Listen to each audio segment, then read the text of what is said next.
किरातार्जुनीयम के प्रथम सर्ग के छठे श्लोक का अध्ययन करने से पूर्व पिछले श्लोक में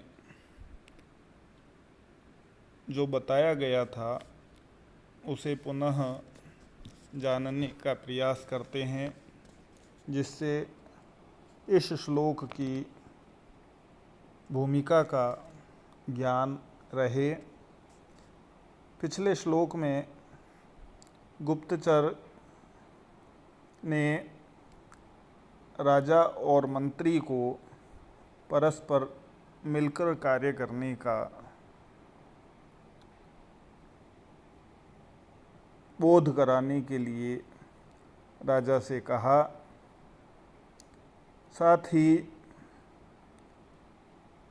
राजा और मंत्री का क्या धर्म होता है उससे भी अवगत कराया कि ऐसा मंत्री जो उचित परामर्श न दे सके या ऐसा सेवक जो उचित सलाह न दे सके, ऐसे मंत्री और सेवक से कोई लाभ नहीं होता।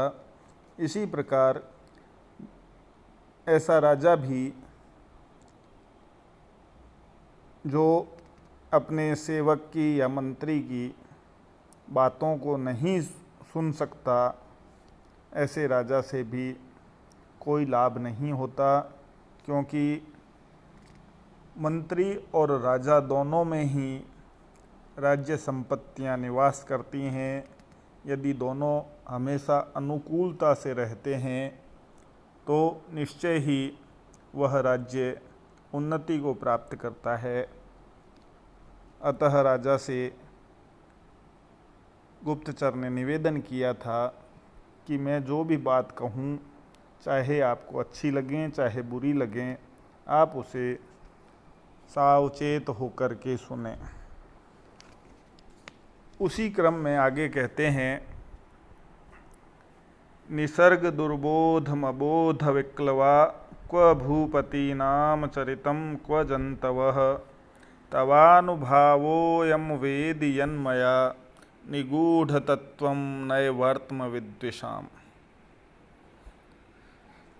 यदि इसका अन्वय देखें तो निसर्ग दुर्बोधम भूपतीनाम चरितं क्व, अर्थात जो स्वभाव से ही, निसर्ग का तात्पर्य जो स्वभाव से ही दुर्बोध है अर्थात कठिनाई से जानने योग्य होता है, ऐसे भूपति नाम चरितम क्व, राजाओं का, भूपति यानी राजाओं का षष्ठी विभक्ति बहुवचन का प्रयोग हुआ है यहाँ पर, तो राजाओं का चरितम क्व, चरित्र या आचरण कहाँ।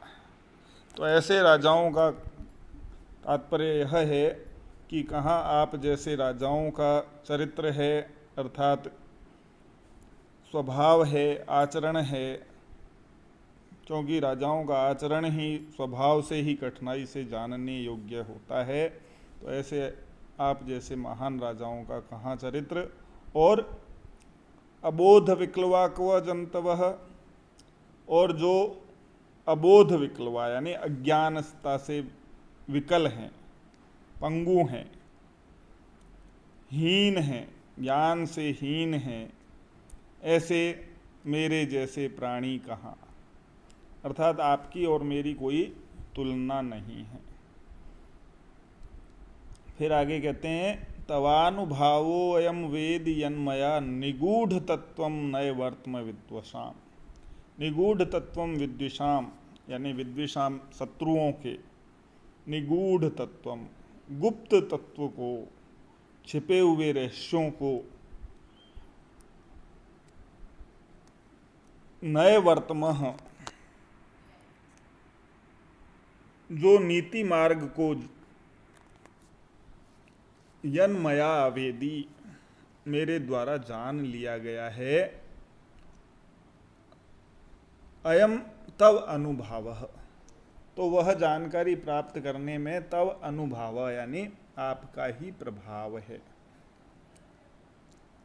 नीचे की लाइन दोबारा देखें तो विद्विषाम निगूढ़ तत्वम नैवर्त्म यन्मया वेदी, शत्रुओं के गुप्त तत्वों को न्याय मार्ग या नीति मार्ग को मया यद अवेदी, जो मेरे द्वारा जान लिया गया है, अर्थात मैं उसकी गुप्त सूचनाएं लेकर के उपस्थित हो गया हूँ, तो मेरे अंदर ऐसा कोई ज्ञान नहीं है, यह तो सब तव अनुभाव, आपका ही आशीर्वाद है या आपका ही प्रभाव है। तो यहाँ वनेचर राजा को कूटनीति की सामान्य बुद्धि से हीन स्वयं को बताता है। वनेचर कहता है कि राजनीति के जो सडंग हैं उनको जानना तो मेरे जैसे प्राणी के लिए असंभव था, तथापि आपने मुझे उन विषयों को जानने के लिए नियुक्त किया था, तो उन दुर्योधन के कार्यों को आसानी पूर्वक ठीक ठीक समझ सका। इसमें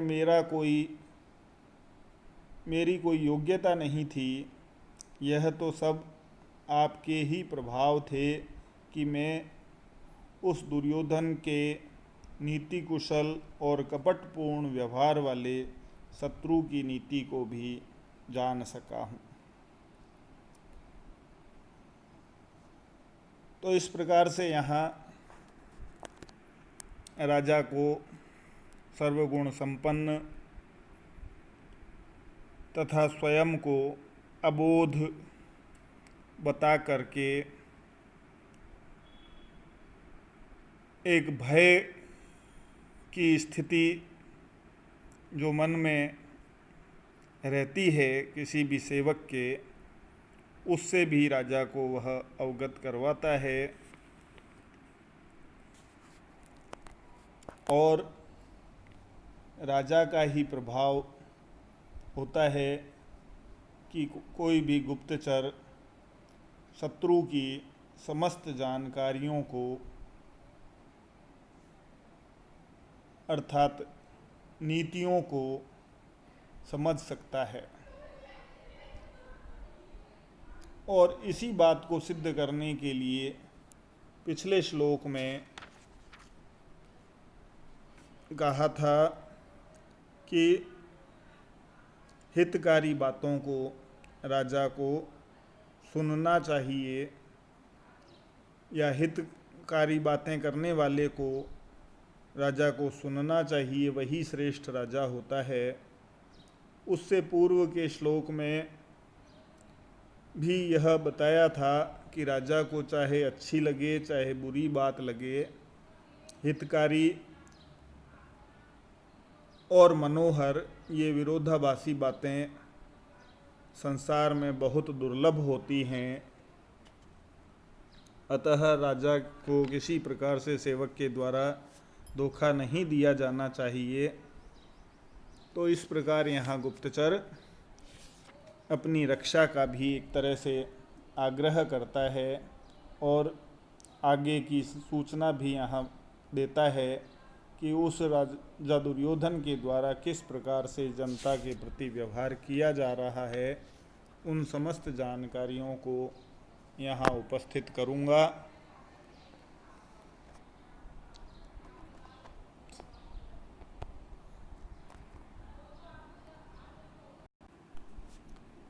अब टिप्पणी के रूप में यदि हम देखें तो निसर्ग दुर्बोधम, निसर्गेण दुर्बोधम इति निसर्ग दुर्बोधम, तो यहाँ तृतीय तत्पुरुष समास है। निसर्ग में यदि हम प्रकृति प्रत्यय देखें तो नी उपसर्ग है, सृज धातु है, सृज धातु से घय प्रत्यय करने पर निसर्ग शब्द बनता है। दुर्बोध को यदि हम देखें तो दुर्बोध में दुर अव्यय है, बुध धातु है, बुध धातु से खल प्रत्यय करने पर दुर्बोध शब्द बनता है। और भूपति नाम, भुवः पतयः इति भूपतयः, तेषाम भूपति नाम, षष्ठी तत्पुरुष समास है। पति शब्द बनता है पाति इति पति ही, पा धातु से तिप प्रत्यय करने पर कर्ता अर्थ में तिप प्रत्यय होता है, तो प्रथमा विभक्ति एक वचन में पति शब्द बनता है। तो यहाँ भूपति नाम षष्ठी विभक्ति बहुवचन का रूप है। भुवः पतयः इति भूपतयः तेषाम भूपति नाम।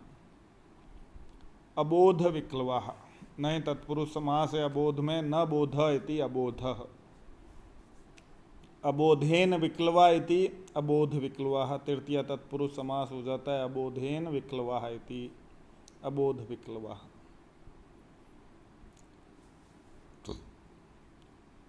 क्व चरितः क्व जंतुः, यहाँ 2 बार क्व का प्रयोग दोनों व्यक्तियों की विशेषताओं के अंतर को प्रमाणित करता है। इससे यह ज्ञात होता है कि दोनों, एक तो राजाओं का चरित्र और दूसरा मेरे जैसा अबोध विक्लव जंतु प्राणी, दोनों में महान अंतर को प्रकट करने के लिए यहाँ 2 बार क्व अव्यय का प्रयोग किया गया है। ऐसे ही कालिदास ने भी अपने काव्यों में प्रयोग किए हैं। रघुवंश के प्रथम सर्ग में ही क्व सूर्य प्रभवो वंशः क्व च अल्प विषया मति, इस प्रकार प्रयोग किया है। कुमार संभव के पंचम सर्ग में भी इसी प्रकार प्रयोग देखने को मिलता है। तपः क्व वत्से क्व च तावकं वपुः, तो ये 2 बार क्व का प्रयोग दोनों के अंतर को बताने के लिए या दोनों की विशेषताओं में भेदता को दिखाने के लिए किया जाता है। निगूढ़ तत्वम, निगूढ़म तत्वम यस्य तत्, निगूढ़ तत्वम बहुप्रिय समास है। नि उपसर्ग पूर्वक गूढ़ धातु से कतः प्रत्यय करने पर निगूढ़ शब्द बनता है और यह नए वर्तम का विशेषण है। विशेषेण द्विषः इति विद्विषः, तेषाम विद्विषाम, इस प्रकार से विद्विषाम शब्द बनता है। विशेषेण द्विषः इति, विशेष शत्रु के लिए विद्विष शब्द का प्रयोग किया जाता है। षष्ठी विभक्ति बहुवचन का प्रयोग है। नय वर्तमः नीयते अनेन इति नयः, नी धातु से अच प्रत्यय करने पर नय शब्द बनता है। नयस्य वर्तम इति नय वर्तम, षष्ठी तत्पुरुष, न्याय का मार्ग।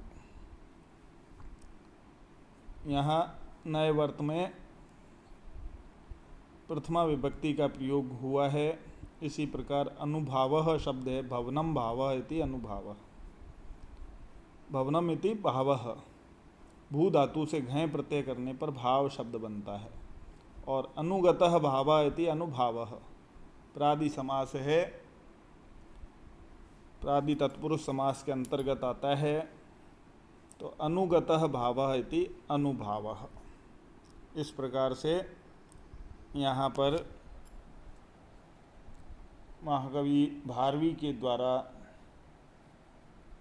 अपने शब्द प्रयोगों के द्वारा और उनके अर्थ वैशिष्ट्य के द्वारा कथानक को आगे बढ़ाने का प्रयास तथा आने वाली कथा वस्तु का संकेत भी भारवी की प्रमुख विशेषता रही है।